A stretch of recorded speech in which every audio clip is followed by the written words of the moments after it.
리걸마인드 연구소입니다. 2017년 12월 29일 제19대 보궐대통령 문재인 대통령이 사면, 감형, 복권을 명했습니다. 여기에서 사면은 특별사면이었습니다. 헌법 제79조 제1항 대통령은 법률이 정하는 바에 의하여 사면, 감형 또는 복권을 명할 수 있다. 바로 이 헌법 제79조 제1항에 근거하여 문재인 대통령이 그 권한을 행사한 것입니다. 여기에서 구별을 해야 할 것이 감형이라고 하는 부분인데 언론에서 감면이라고 보도를 하고 있을 겁니다. 그것은 보도가 틀린 것이 아니라 성격이 다른 것입니다. 즉 행정제재의 특별감면이라고 하는 것은 헌법 제79조 제1항을 근거로 하는 것이 아닙니다. 이것은 행정에 관한 별도의 명령이기 때문에 이번에 이곳에서 다루지 않겠습니다. 그러면 헌법 제79조 제1항에서 우리가 눈여겨보아야 할 부분은 두 곳입니다. 우선 대통령에게 이런 권한이 있다고 했지만 그것은 첫째, 법률이 정하는 바에 의하여 행사할 수 있다. 즉 법률이 있어야 행사할 수 있는 것입니다. 둘째, 대통령은 사면, 감형 또는 복권을 명할 수 있다 그랬습니다. 명령할 수 있다. 그러면 대통령의 명령은 어디까지 유효한가, 그 효력이 있는가 하는 것을 생각해 보아야 할 것입니다. 우선 첫째, 법률이 정하는 바, 이 부분을 검토해 보죠. 이 법률은 사면법이 가장 먼저 떠오를 것입니다. 사면법 제5조에서는 특별사면, 그리고 감형, 복권 이런 것들을 규정하고 있습니다. 그러면 특별사면은 무엇인가? 법조문에 따르면 특별사면은 형의 집행이 면제되는 효과가 있습니다. 감형과 감면이 다르다는 것은 이미 이야기를 했지요. 다음으로 복권입니다. 복권은 형 선고의 효력으로 인하여 상실되거나 정지된 자격을 회복하는 그런 효과가 있습니다. 자격의 회복인 것이죠. 헌법에서 이미 규정을 했듯이 사면법도 사면법 제9조에서 이러한 것들은 대통령이 한다. 그렇게 규정을 합니다. 이 부분에 대해서는 좀 구체화할 필요가 있다 하는 생각을 하고 있습니다. 검찰총장도 복권을 신청해달라고 이야기할 수 있습니다. 사면법 제15조에서 규정하고 있는데 검찰총장은 법무부 장관에게 어떤 사람의 복권을 상신해 주십시오 하고 신청할 수 있습니다. 그러면은 이 가운데 복권에 대해서 좀 세밀히 살펴보기로 하겠습니다. 그 요건을 검토하는 것이 순서이겠죠. 복권은 형 선고의 효력으로 인하여 라고 되어 있습니다. 그 앞부분에 형선고의 효력으로 인하여 상실되거나 정지된 자격을 회복한다.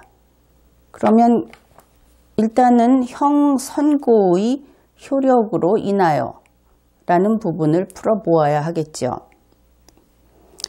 형선고의 효력이 나오기 위해서는 다시 말해서 형벌입니다. 형벌을 선고해야 그 효력이 발생하겠죠.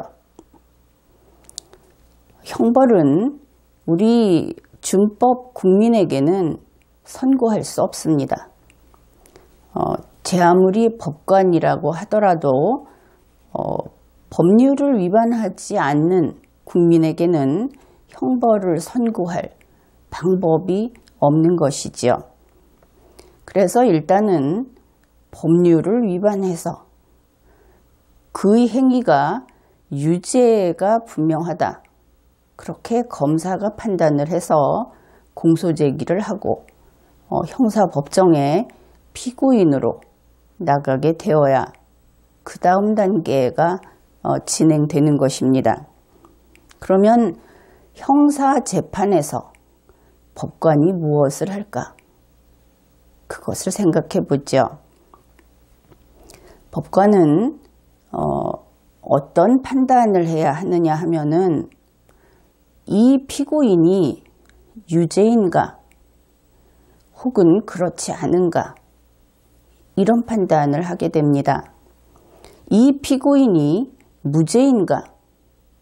우리가 보통 말할 때는 그것도 가능해 보이죠. 그런데 법률상 이 피고인이 무죄인가 하는 것은 판단할 길이 없습니다. 마찬가지로 그런 것이죠. 그래서 유죄인가? 그래서 유죄가 아니라면 법관은 손을 댈 수 없습니다. 그래서 무죄를 선고하는 것이 아니라 유죄를 선고할 수 없게 되는 것입니다. 이 차이는 법률상으로는 대단히 크고 또 이러한 의미를 분명히 알아두면 법률관계에 대해서 이해하기가 좀 쉬울 겁니다. 그래서 법률로는 이렇게 규정을 합니다. 유죄인가? 그런데 유죄라고 할 수 없다. 그러면 판결로서 무죄 선고를 하도록 되어 있습니다. 그리고 현재는 그 형사 피고인으로서 무죄 선고를 받으면 법무부에서 일정 기간 이것을 공시해 줍니다. 이 사람은 무죄 판결을 받았다. 이렇게 공시를 해 줍니다. 그런데 유죄다. 이렇게 판단을 했을 때는 판결로서 유죄 선고를 하죠. 그래서 1단계가 유죄라는 선고를 하게 되어야 한다. 그런데 유죄 선고를 할 때는 역시 법률에 따라 해당하는 형벌을 함께 선고하도록 되어 있습니다. 그래서 이것을 형선고라고 합니다. 그러니까 우리가 흔히 생각할 때는 형사재판을 받게 되면 피고인은 바로 법관으로부터 징역 몇 년 이렇게 형선고를 받는다. 이렇게 생각을 할 수 있는데 실제 절차는 그렇지 않은 것입니다. 그래서 법관이 유무죄를 판단하고 유죄로 판단되는 단계를 넘어서야 비로소 유죄 선고를 하고 그 유죄 선고를 함에 있어서 형선고도 하게 된다. 이렇게 됩니다. 그래서 유죄 선고에 더하여 형선고까지 했을 때 이때 형선고를 한 것이라고 이야기할 수 있는 것이죠. 그러면 법관이 형선고의 효력으로 인하여 라고 했으니까 바로 이와 같은 형선고가 있어야 하겠다. 하는 것을 알 수 있습니다. 그런데 복권은 이렇게 형선고의 효력으로 인하여 상실되거나 정지된 자격을 회복한다. 그렇게 되어 있죠. 회복이라는 말은 그 언어의 의미상 형선고 이전에 어떤 자격을 가지고 있었어야 한다 하는 것을 우리가 미루어 짐작할 수 있는 표현입니다. 그러면 형선고 효력으로 인하여 자격이 상실되거나 정지되는 것을 법률에서 규정하고 있겠죠. 그렇습니다. 형법 제43조에서 형의 선고와 거기에 따른 자격 상실 또는 자격 정지 이것을 규정하고 있습니다. 첫째는 공무원이 되는 자격이 상실되거나 정지될 수 있습니다. 다음으로 공법사항의 선거권과 피선거권. 셋째, 법률로 요건을 정한 공법사항의 업무에 관한 자격. 넷째, 법인의 이사, 감사 또는 지배인, 기타 법인의 업무에 관한 검사역이나 재산 관리인이 되는 자격. 이러한 것이 형선고의 효력으로 인하여 상실되거나 정지될 수 있습니다. 그러면은 이러한 자격이 어떨 때 상실되고 어떨 때 정지되는가? 그것은 법조문에 명백히 나와 있습니다. 가령 형선고가 사형 무기징역, 무기금고에 해당이 될 때는 자격이 상실됩니다. 그러나 유기징역, 유기금고인 경우에는 자격이 정지됩니다. 이렇게 구분이 되는 것이죠. 예를 들어서 징역 3년형의 형 선고를 받은 피고인이 있다고 해봅시다. 그러면 그는 자격이 정지되겠죠. 방금 설명했듯이.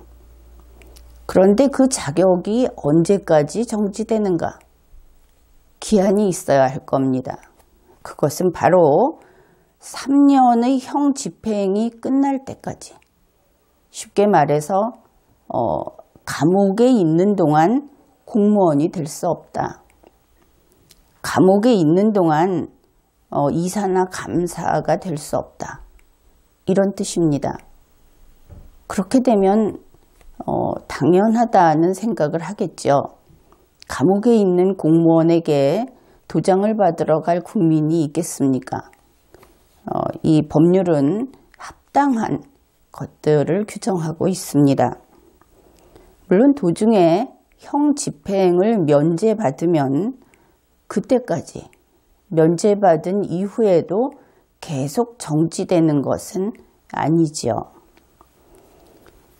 그래서 이렇게 보면 형 집행 기간이 끝나면 자격 정지도 함께 끝난다는 것을 알 수 있습니다.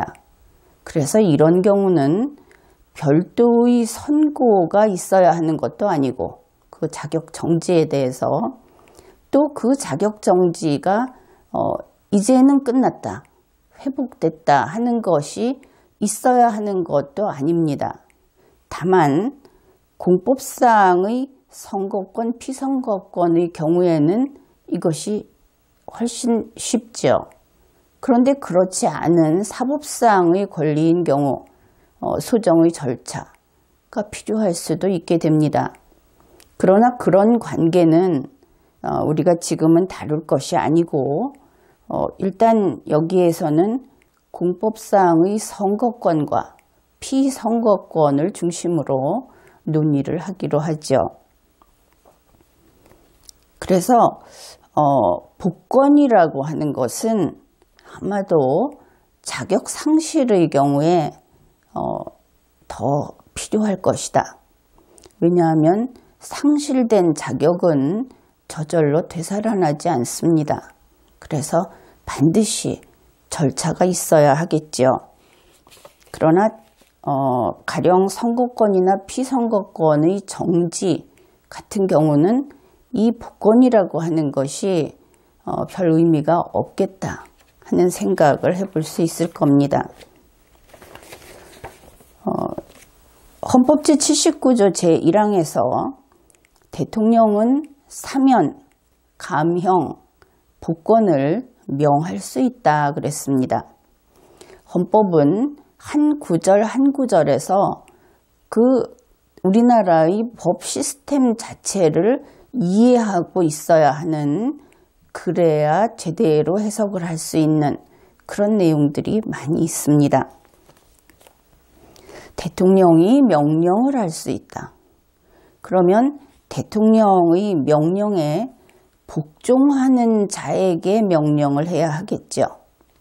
명령을 했는데 복종하지 않는 기관에게 명령을 해서는 의미가 없을 겁니다. 그래서 우리나라에는 3개의 통치기관이 있다 하는 생각을 해보게 되죠. 입법정부인 국회, 그리고 사법정부인 법원, 집행정부인 정부, 이렇게 있습니다. 이 3개의 통치기관은 서로 독립해 있고 서로 상대에게 명령을 내릴 수 없습니다. 명령에 복종하지 않죠. 따라서 대통령이 명령을 내려서 대통령의 명령에 따르는 기관은 집행정부인 정부밖에 없다. 이렇게 하면 그 영역이 명확해질 겁니다. 따라서 헌법 제79조 제1항에서 규정한 대통령의 사면, 감형, 복권이라고 하는 그 권한 행사는 집행정부가 관할하는 사항에 대해서만 할 수 있다 하는 것을 알 수 있습니다. 즉 이것은 국회의 입법에 대해서는 할 수 없습니다. 대통령이 국회에 명령할 수 없기 때문입니다. 이것은 법원의 재판에 대해서 할 수 없습니다. 대통령은 법원에게 명령할 수 없기 때문입니다. 언론에서는 이번에 정부가 문재인 대통령의 최초의 사면을 발표했다, 이렇게 보도를 하고 있는데, 여러분은 분명히 알아두어야 할 것이 사면권은 정부의 권한이 아니다 하는 점입니다. 사면권은 대통령의 권한입니다. 이것을 서로 혼동하고 섞었으면 안 되죠. 언론에 따르면 문재인 대통령이 이번에 사면을 하면서 그 사면한 내용에 대해서 밝힌 이번 사면의 성격은 이렇다 하고 밝힌 부분이 있습니다. 거기에는 이런 내용이 있습니다. 경제인과 공직자들이 저지른 부패 범죄는 사면 대상에서 배제했다. 꽤 공정하게 사면권을 행사한 것처럼 들리는 그런 부분입니다. 그런데 문재인 대통령은 특이하게도 이러한 공직자의 부패 범죄에 대해서는 사면, 감형, 복권을 하지 않는다, 인정을 베풀지 않겠다, 그런 식의 의사표시를 했으면서도 국회의원이 선거범죄를 저지른 사건에는 특별복권을 했습니다. 바로 정봉주 씨 사건입니다. 이 국회의원이 선거범죄를 저지른 사건은 돈 몇 푼 받아먹은 사건보다 더 그 악성이 큽니다. 바로 우리의 국민주권주의, 헌법상의 이념인 국민주권주의를 훼손한 범죄이고 여러분들이 쉽게 알아듣는 민주주의를 침해한 반민주주의 공직자의 범죄, 그러한 범죄를 저지른 전 공직자, 그를 특별 복권했다 하는데 큰 의미가 있습니다. 어째서 이렇게 대담한 짓을 저질렀는가? 우리가 살펴보지 않을 수 없는 것이죠. 이 정봉주 씨 사건이라고 하는 것은 공직선거법 제250조 제2항 허위사실 공표죄의 유죄로 징역 1년의 형 선고 판결을 받았고 그것은 2011년 12월 22일에 확정되었습니다. 정봉주 씨가 그저 일반 공직자가 아니었다고 한다면 그의 지난 범죄 사실 또 유죄 판결을 받은 사실 그런 것들을 우리가 굳이 꺼내서 이야기할 까닭은 없습니다. 그러나 그는 이 공소 제기돼서 피고인이 된 당시에 현직 국회의원이었습니다. 국회의원은 일반 학생이나 국민들에게 존경을 받는, 존경까지는 그렇습니다만 존중받는, 그리고 그들이 법을 지켜줄 것이라는 믿음을 한 몸에 받고 있는 그 한 명 한 명이 그런 사람들이죠. 그런 국회의원이 범죄를 저지르고 징역 1년형을 형 선고 판결을 받았고 그것이 확정되었다. 그렇기 때문에 우리는 이 사람에 대해서 다소 냉랭하게 그의 문제를 다루어 가도 될 것입니다. 어떻든 그는 2012년 12월에 형 집행을 마치고 만기 출소를 했습니다. 그런데 이번에 문재인 대통령이 바로 이 사람을 특별 복권했습니다. 그런데 거기에 대해서 언론이 보도를 했는데 틀린 부분이 있어서 그 부분을 여러분과 함께 짚어보기로 하겠습니다. 먼저 언론의 보도를 소개하죠. 중앙일보는 정봉주 씨가 선거에 출마할 수 있는 피선거권이 2022년까지 박탈된 상태이다. 그렇게 보도를 했고, 뉴스원은 정봉주 씨가 장기간 국민권 제한을 받아왔다. 조선일보, 정봉주 씨가 10년간 피선거권이 박탈됐던 사람이다. 이렇게 보도를 했습니다. 물론 기사의 일부분을 인용했기 때문에 문맥이 좀 매끄럽지 않은 부분은 여러분이 직접 해당 기사를 찾아서 확인을 해보면 될 것입니다. 어떻든 이러한 언론의 보도는 현재 2017년 12월 현재 정봉주 씨의 국민권이 제한되어 있다. 피선거권이 박탈되어 있다. 그는 선거권과 피선거권이 없는 사람이다. 이렇게 요약할 수 있을 겁니다. 그런데 이것은 다 틀렸습니다. 그것은 공직선거법을 오해한 데서 온 것이다. 그렇게 이야기할 수 있겠습니다. 공직선거법 제15조에서 선거권을 규정합니다. 19세 이상의 국민은 선거권이 있다. 따라서 정봉주 씨는 19세 이상이고 현재 선거권이 있습니다. 그의 선거권은 제한되지도 않았고 박탈되지도 않았습니다. 공직선거법 제15조를 샅샅이 읽어보더라도 선거권에 대한 제한이 아니라 누구에게 선거권이 있는가 하는 규정을 하고 있고 정봉주 씨는 당연히 선거권이 있습니다. 공직선거법 제16조는 피선거권을 규정합니다.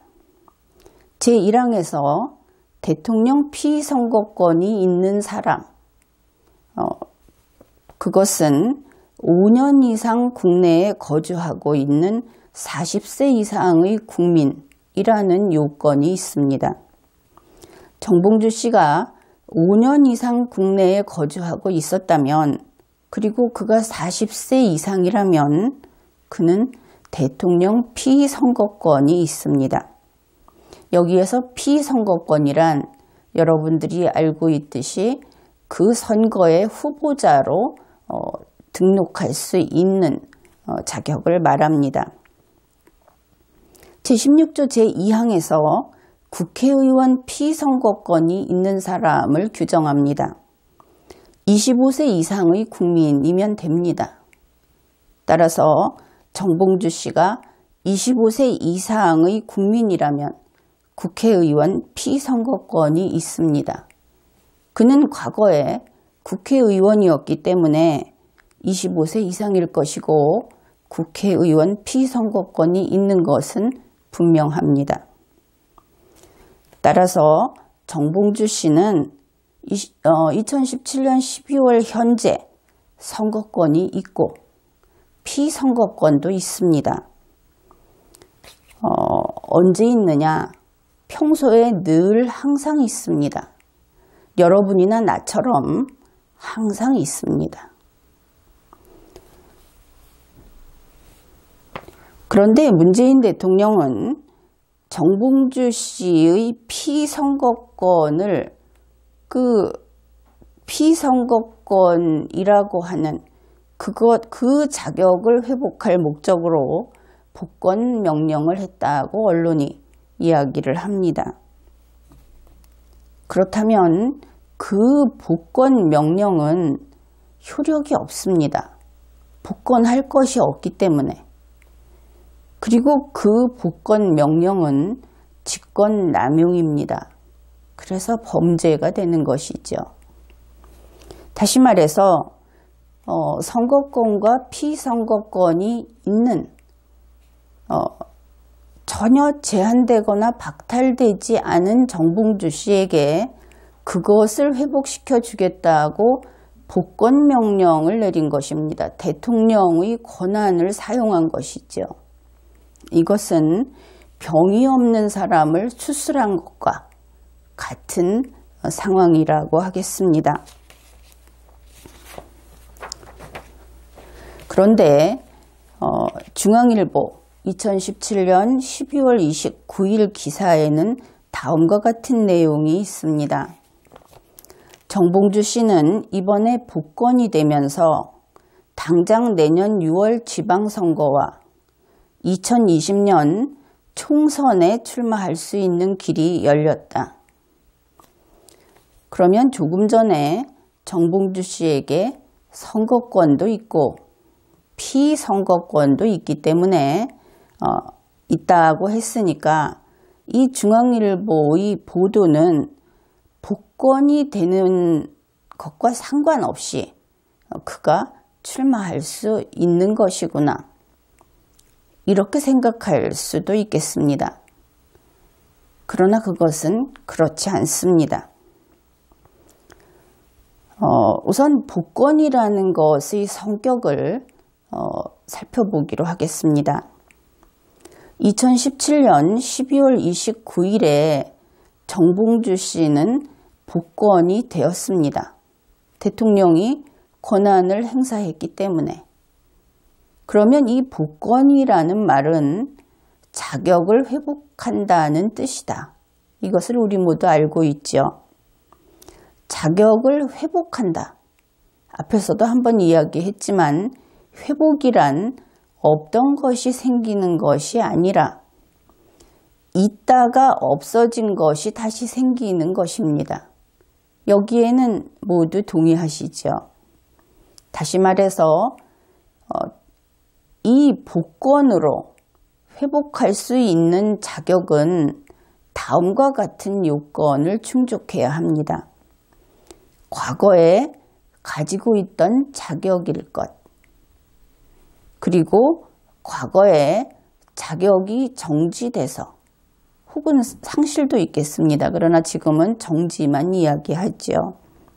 과거에 자격이 정지돼서 쭉 정지된 상태가 유지되어 왔을 것. 그래서 복권을 하는 2017년 12월 29일 현재 정지되어 있는 상태일 것. 그래야 할 것입니다. 그런데 만일 이 회복시키고자 하는 그 자격이라고 하는 것이 미래에 생길 수 있는 자격이라고 한다면, 즉 미래의 자격이라고 한다면 회복이라는 말이 성립이 안 되죠. 이것은 단지 언어의 풀이만이 아니라 그것이 바로 법의 원리입니다. 법은 미래의 일을 심판하지 않습니다. 그래서 미래의 자격을 회복시킬 수도 없는 것이죠. 다시 말해서 2017년 12월 29일 현재 아직 정지되지 않은 자격은 회복시킬 수 없습니다. 그래서 바로 병이 없는 환자를 수술한 것이고, 이 복권이라고 하는 대통령의 권한 행사는 그 결과가 무효다. 그렇게 이야기를 한 겁니다. 그러면 어째서 중앙일보가 내년 지방선거에 정봉주 씨가 나올 수 있다, 그렇게 이야기한 것을 틀렸다고 했는가? 그 이야기를 해보죠. 공직선거법 제18조 제1항에는 이렇게 시작을 합니다. 선거일 현재 다음 각 호의 어느 하나에 해당하는 자는 선거권이 없다. 선거일 현재의 상황입니다. 지금이 아니고 2017년 12월 29일에는 선거가 없죠. 2018년 1월 1일에도 선거가 없습니다. 2018년 5월 1일도 선거일은 아닙니다. 혹시 어떤 특정 선거가 있을지 모르겠지만 지금 이야기하는 지방선거일을 가지고 이야기해 보죠. 선거일이 분명히 아닙니다. 그래서 선거일이 아닌 때는 쭉 선거권이 있습니다. 정봉주 씨는. 단 그 선거권은 우리 국민 모두에게와 마찬가지로 추상적인 권리로 존재합니다. 그것이 선거일 현재 구체적인 자격으로, 권리가 아니라 추상적인 자격이라고 생각해 봅시다. 선거할 수 있는 자격. 그것이 선거가 실행되는 바로 그 선거일 현재 현실적인 자격으로 바뀌는 것이죠. 이것은 정봉주 씨만의 문제가 아닙니다. 여러분들이 선거권이 있다고 해서 그 선거권을 가지고 어디에서 특별한 대우를 받는다든지, 선거권을 가지고 특별히 제한을 받는다든지 한 적이 있습니까? 선거권은 그러한 것이 아니기 때문에 그런 일은 없었을 겁니다. 공직선거법 제18조 제1항 제3호 선거범으로서, 이때 범은 범인 할 때 그 범자입니다. 선거범으로서 그 형의 집행이 종료된 후 10년을 경과하지 아니한 자. 그런데 이 선거범이라는 데에는 공직선거법 제250조의 유죄가 포함이 됩니다. 바로 정봉주 씨가 유죄를 받았던 그것이 포함이 되기 때문에 정봉주 씨는 선거범에 해당이 됩니다. 그러면 그는 형의 집행이 종료된 후 10년을 경과하지 않으면 형 집행이 종료된 것이 2012년 12월이라고 했으니까 그때로부터 10년이 경과하지 않으면 공직선거법 제18조 제1항에 의해서 2018년 6월 지방선거일 당일에 선거권이 얻게 됩니다. 지금은 아니고 그때에 가서 얻게 되기 때문에 이것은 그 누구도 미리 막을 수 없습니다. 물론 사악한 그 국회의원들이 법률을 개정할 수는 있겠습니다. 개정을 하더라도 정봉주 씨는 그 법률의 적용을 못 받겠죠. 이미 복권이 끝났기 때문에. 그 다음에 공직선거법 제19조 선거일 현재 다음 각 호의 어느 하나에 해당하는 자는 피선거권이 없다. 그래서 제1호에서 제18조 제1항 제3호에 해당하는 자, 바로 앞에서 이야기했던 선거범으로서 형의 집행이 종료된 후 10년을 경과하지 아니한 자, 바로 정봉주 씨의 경우에는 같은 이유로 피선거권이 없게 됩니다. 선거일 당일에. 지금은 있습니다. 이해하겠죠? 추상적인 자격으로서의 선거권, 피선거권은 우리 국민 모두가 똑같이 있습니다. 정봉주 씨는 그러한 자격을 제한받지 않았습니다. 그렇다고 해서 여러분도 지금 그 자격을 가지고 선거권을 행사할 수 없습니다. 구체화되지 않았기 때문에. 그러면 정봉주 씨와 우리가 입장이 같다는 걸 이해하겠죠. 정봉주 씨는 그래서 2018년 6월 지방선거일 현재 그때 선거권과 피선거권이 없게 됩니다. 미래의 일이죠. 2020년 총선일 현재 선거권과 피선거권이 없게 됩니다. 이것 역시 미래의 일입니다.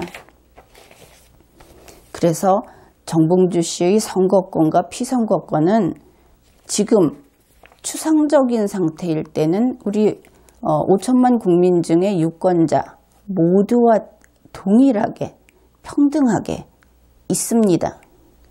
다만 선거범인 그는 선거범으로서 형 집행을 하고 10년이 지나지 않은 그는 미래의 어느 날 선거일 현재에 바로 그때 선거권과 피선거권이 얻게 됩니다.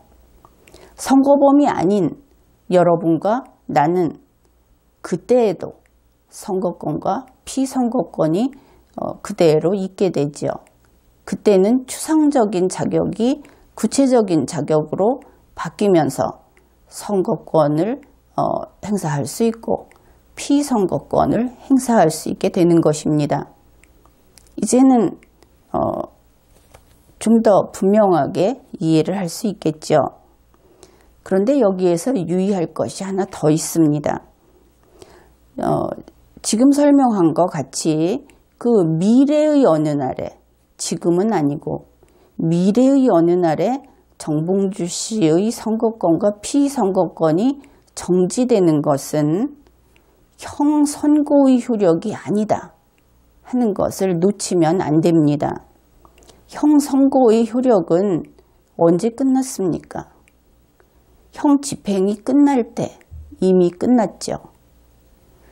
그 미래의 어느 날에 선거일 현재 그의 이러한 자격이 그날 없어지는 것, 그때 없어지는 것은 바로 법률의 효력 때문에 그렇습니다.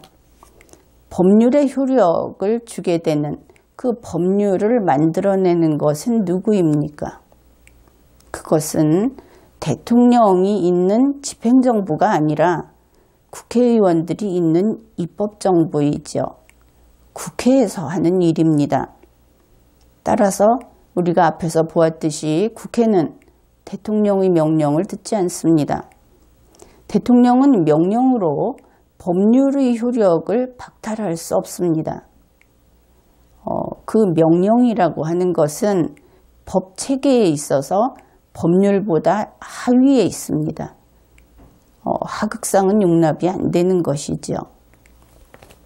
그래서 이 대통령이 법권이라고 하는 권한 행사로 이 법률을 자신의 권한 밖에 있는 집행정부 밖에 있는 이 법률을 무효로 하는 것은 불가능합니다. 그것이 우리 대한민국의 헌법 시스템이고, 그래서 이 법권이라는 것으로 미래의 선거권과 피선거권을 정봉주 씨에게 줄 수 없는 것이죠. 그러면은 지금까지는 시스템상 그 파워, 즉 그 어떤 법률 행위가 어떤 힘이 있는가, 효력이 있는가 없는가 하는 것을 이야기했습니다. 그런데 대통령이라는 공무원은 자신의 권한을 이렇게 마치 변호사가 미끼를 던져서 상대방이 물면 그것으로 자기가 상대방을 쳐서 쓰러뜨리는 수단으로 쓰고, 어쨌든 소송에서 이기면 그만이고, 이러한 자리에 있는 것이 아닙니다.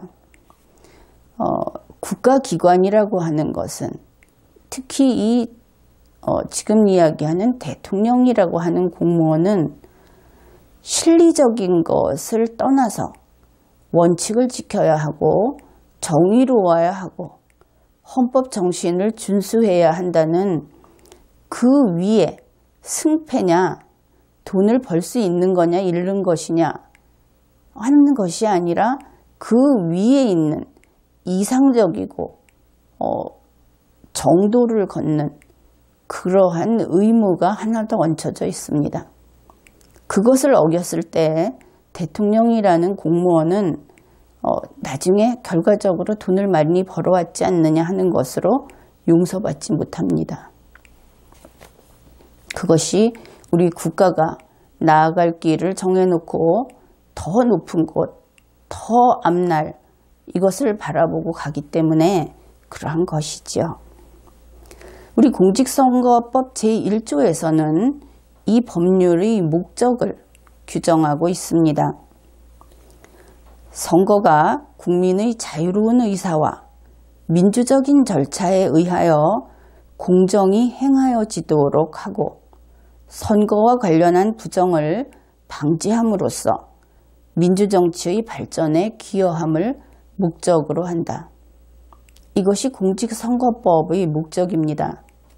민주정치라고 하는 것은 국민 주권주의를 구현하는 거기에 충실한 정치, 그것을 뜻합니다. 그래서 헌법과 법률을 준수하고 국민을 존중하고 국민을 속인다든지 유혹한다든지 해서 어떻게 해서든 선거에서 승리만 하고자 하는 그런 공직자는 뽑지 않아야 한다 하는 것이 그 목적에 들어 있습니다. 선거라고 하는 것은 그 선거에서 우리가 어떤 공무원을 선출하는가 하는 것은 우리 5천만 국민의 내일과 바로 직결이 되는 그런 면이 있습니다. 여러분은 그렇게 느끼지 않을지도 모릅니다. 선거로 어떤 사람을 국회의원이나 대통령으로 뽑아놓으면 그들은 마치 개인의 영예라고 생각을 하면서 마치 자기들은 다른 구름 위에 다른 세상에 사는 것처럼 떠나가 버리죠. 그러나 그것이 허상입니다. 그들은 단지 헌법과 법률에 따라서 우리 전체 국민을 위해서 일하는 일꾼에 불과합니다.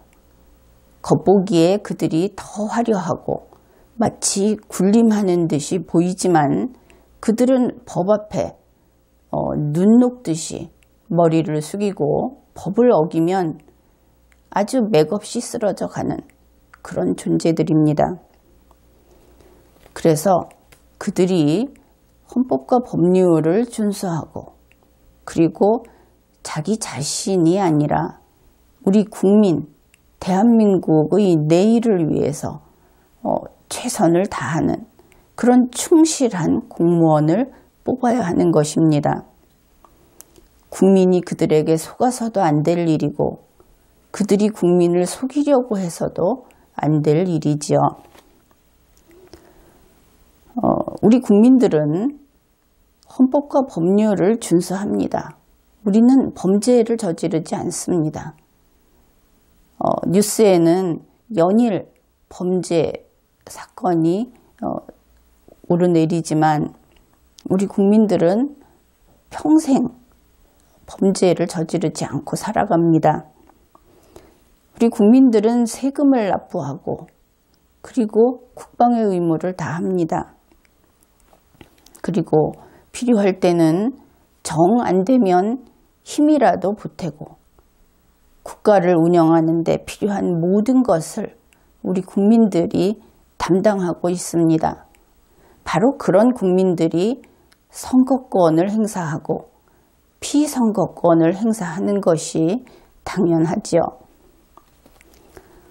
그런데 현재 우리나라에서는 이 피선거권이 솜씨 좋은 사람들, 또 그 대중을, 그 다수의 군중을 동원할 수 있는 사람들, 그런 사람들이 장기 독식을 하고 있습니다. 이것은 헌법에 맞지 않는 그러한 일입니다. 그것은 우리가 앞으로 다른 기회에 또 이야기를 해나가겠지만 어떻든 이번 정봉주 씨 같은 경우에 그가 어떤 사람인가? 우리가 조금 전에 이야기했던 그런 국민이었나? 그것은 아니었죠. 그는 대한민국 국민으로서 반드시 이행했어야 할 그런 책무를 이행하지 않았습니다. 그는 법률을 어기고 유죄의 확정 판결을 받았습니다. 그것도 바로 그 건드려서는 안 되는 선거, 그 선거범이었던 것이죠. 그런데 그가 일반 법에 대해서 잘 모르는 그런 사람도 아니었고 공무원이었죠. 당시에 국회의원이었습니다. 국회의원이라는 그 국민에 대한 특별한 그 책임을 지고 있는 공무원이 그런 선거 범죄를 저지른 그런 경우였던 것입니다. 그런데 문재인 대통령이 그에게 특별 복권을 했습니다. 정봉주 씨에게 묻고 싶습니다. 그러면 문재인 대통령의 직권남용에 힘입어 공직선거법의 적용을 피하는 자기만은 이 5천만 중에 정봉주 씨 한 사람만큼은 그 법률이 효력을 발생하지 못하는 치외법권자로서의 그 특별 권력을 누리려고 하는 것인가? 어떻든 이 공직선거법의 적용을 받지 않겠다. 나는 정봉주 씨 자신은 그 대한민국 법률 중에 특정 조문이 그 사람에게만큼은 효력을 발생하지 못한다 하는 것을 문재인 대통령이 대통령의 권한을 행사함으로써 그것을 보장해 주려고 했다. 그런 이야기를 하고 있는 것인데 그것은 물론 아직은 미래의 일입니다. 현실로 발생하기 전에는 정봉주 씨를 처벌할 수는 없겠죠. 그러나 문재인 대통령의 경우는 다릅니다. 왜냐하면 대통령의 권한을 이렇게 행사한 직권남용은 이미 기수에 이르렀기 때문입니다. 문재인 대통령은 무엇보다 먼저 정봉주 씨를 특별 복권한 그 내역을 국민 앞에 밝히십시오. 구체적으로 복권을 명한 자격이 무엇인지 밝혀야 할 것입니다. 만일 공직선거법 제18조와 제19조를 정봉주 씨에게만 적용하지 않고자 하는 그러한 대통령의 권한 행사였다고 한다면, 특정인을 위해서 그러한 직권을 남용한 것이라면 그것은 대통령이 정봉주 씨라는 개인을 위해서 대한민국의 법률의 효력을 무효화하려고 했던 행위이다.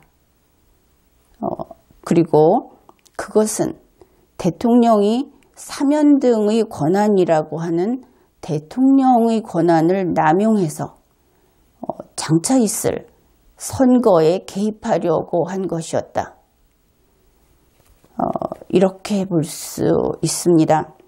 따라서 이번 문재인 대통령의 직권남용, 이 정봉주 씨에 대한 특별 복권 행위는 헌법 제65조 제1항의 탄핵 사유를 충족합니다. 문재인 대통령은 지금까지 반복해서 헌법과 법률을 위반하고 있습니다. 탄핵 소추 의결이 벌써 나왔어야 하는데 지금까지 이렇게 반복해서 헌법 위반을 하도록 방치하고 있는 것입니다. 국회와 검찰은 그 임무를 제대로 수행해야 할 것입니다. 이번 회에는 여기까지 하겠습니다.